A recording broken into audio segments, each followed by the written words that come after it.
जय श्री कृष्णा। राधे राधे। भगतजनों, आप सभी का हमारे YouTube चैनल श्री कृष्ण दीवानी में हार्दिक स्वागत है। आज मैं आप सबके समक्ष भाद्रपद मास के शुक्ल पक्ष की पद्मा एकादशी की व्रत कथा लेकर आई हूँ। तो आइए देर ना करते हुए सुनते हैं परिवर्तनी एकादशी की व्रत कथा। सब बोलिए विष्णु भगवान की जय। ओम नमो भगवते वासुदेवाय।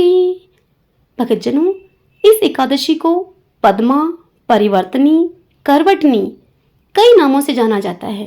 एक समय महाराज युधिष्ठिर ने श्री कृष्ण से पूछा कि हे केशव, भाद्रपद मास की शुक्ल पक्ष में जो एकादशी होती है उसका क्या नाम है, कौन उसके देवता हैं और क्या विधि है उस व्रत की, यह बताइए। तब भगवान श्री कृष्ण बोले कि हे राजन, इस विषय में आपको मैं एक आश्चर्यजनक कथा सुनाता हूँ जिसे ब्रह्मा जी ने महात्मा नारद से कही थी। नारद जी ने पूछा था, हे चतुर्मुख, आपको नमस्कार है। मैं भगवान विष्णु की आराधना के लिए आपके मुख से यह सुनना चाहता हूँ कि भाद्रपद मास के शुक्ल पक्ष में कौन सी एकादशी होती है। तब ब्रह्मा जी ने उनसे जो कुछ कहा था वही मैं आपसे कहता हूँ। हे मुनिश्रेष्ठ नारद, तुमने बहुत उत्तम बात पूछी है। क्यों न हो, वैष्णव जो ठहरे तुम। भादो की शुक्ल पक्ष की एकादशी पद्मा के नाम से विख्यात है।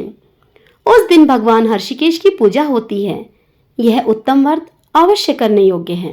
नारद, सूर्यवंश में मानधाता नामक एक चक्रवर्ती सत्य प्रतीक और प्रतापी राज ऋषि हो गए हैं। अपनी प्रजा का अपने औरस पुत्रों की भांति धर्म पूर्वक पालन किया करते थे।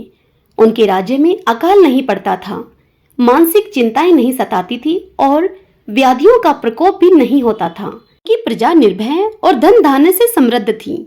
महाराज के कोष में केवल न्याय उपार्जित धन का ही संग्रह था। उनके राज्य में समस्त वर्णों और आश्रमों के लोग अपने अपने धर्म में लगे रहते थे। मानधाता के राज्य की भूमि कामधेनु के समान फल देने वाली थी। उनके राज्य करते करते प्रजा को बहुत सुख प्राप्त होता था। एक समय किसी कर्म का फल भोग प्राप्त होने पर राजा के राज्य में 3 वर्षों तक वर्षा नहीं हुई। इससे उनकी प्रजा भूख से पीड़ित होने लगी और नष्ट होने लगी। तब संपूर्ण प्रजा ने महाराज के पास आकर उनसे इस प्रकार कहा। प्रजा अपनी राजा से बोली कि हे नरश्रेष्ठ, आपको प्रजा की बात सुननी चाहिए। पुराणों में मनीषी पुरुषों ने जल को नारा कहा है। वह नारा ही भगवान का अयन निवास स्थान है, इसलिए वे नारायण कहलाते हैं। नारायण स्वरूप भगवान विष्णु सर्वत्र व्यापक रूप में विराजमान हैं।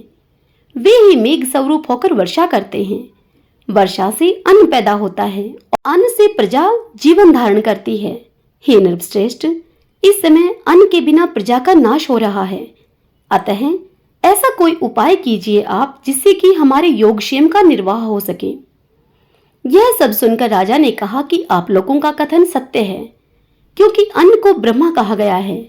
अन्न से प्राणी उत्पन्न होते हैं और अन्न से ही जगत जीवन धारण करता है।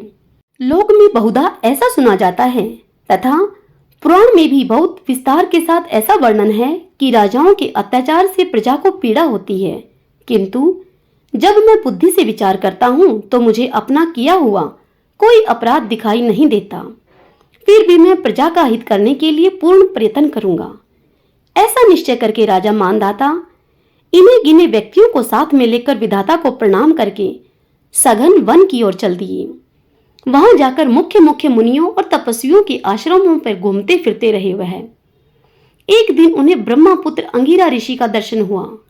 उन पर दृष्टि पड़ते ही राजा हर्ष में भरकर अपने वाहन से उतर पड़े और इंद्रियों को वश में करते हुए दोनों हाथों को जोड़कर उन्होंने मुनि के चरणों में प्रणाम किया। मुनि ने भी स्वस्ति कहकर राजा का अभिनंदन किया और उनके राज्य के 7 अंगों की कुशल क्षेम पूछी। तत्पश्चात राजा ने अपने कुशल क्षेम बताकर मुनि के स्वास्थ्य का समाचार उनसे पूछा। मुनि ने राजा को आसन और अर्घ्य दिया। उन्हें ग्रहण करके जब वे मुनि के समीप बैठे तो उन्होंने इनके आगमन का कारण पूछा। तब राजा ने उनसे कहा कि हे भगवान, धर्म अनुकूल प्रणाली से पृथ्वी का पालन कर रहा था, फिर भी मेरे राज्य में वर्षा का अभाव हो गया। इसका क्या कारण है? इस बात को मैं नहीं जानता। तब ऋषि बोले कि हे राजन, यह सब युगों में उत्तम सतयुग है। इसमें सब लोग परमात्मा के चिंतन में लगे रहते हैं और इस समय धर्म अपने चारों चरणों से युक्त होता है। इस युग में केवल ब्राह्मण ही तपस्वी होते हैं, दूसरे लोग नहीं। किंतु महाराज, तुम्हारे राज्य में एक शूद्र तपस्या कर रहा है, इसी कारण से मेघ पानी नहीं बरसाते। तुम इसके प्रतिकार का यत्न करो, जिससे कि यह अनावृष्टि का दोष शांत हो जाए। तब राजा ने कहा कि हे मुनिवर, एक तो यह तपस्या में लगा है, दूसरे यह निरपराध है, अतः मैं इसका अनिष्ट नहीं करूंगा। आप मेरे दोष को शांत करने के लिए किसी अन्य धर्म का उपदेश कीजिए। तब ऋषि बोले, हे राजन, यदि ऐसी बात है तो एकादशी का तुम व्रत करो। भाद्रपद माह के शुक्ल पक्ष में जो पद्मा नाम से विख्यात एकादशी होती है, उसके व्रत के प्रभाव से निश्चय ही उत्तम वृष्टि होगी। हे नरेश, तुम अपनी प्रजा और परिजनों के साथ इस एकादशी का व्रत करो। ऋषि का यह वचन सुनकर राजा अपने घर को लौट आए। उन्होंने चारों वर्णों को समस्त प्रजाओं के साथ भादों के शुक्ल पक्ष की पद्मा एकादशी का व्रत किया। इस प्रकार व्रत करने पर मेघ पानी बरसाने लगे, पृथ्वी जल से अपलावित हो गई और हरी भरी खेती से सुशोभित होने लगी। उस व्रत के प्रभाव से सब लोग सुखी हो गए।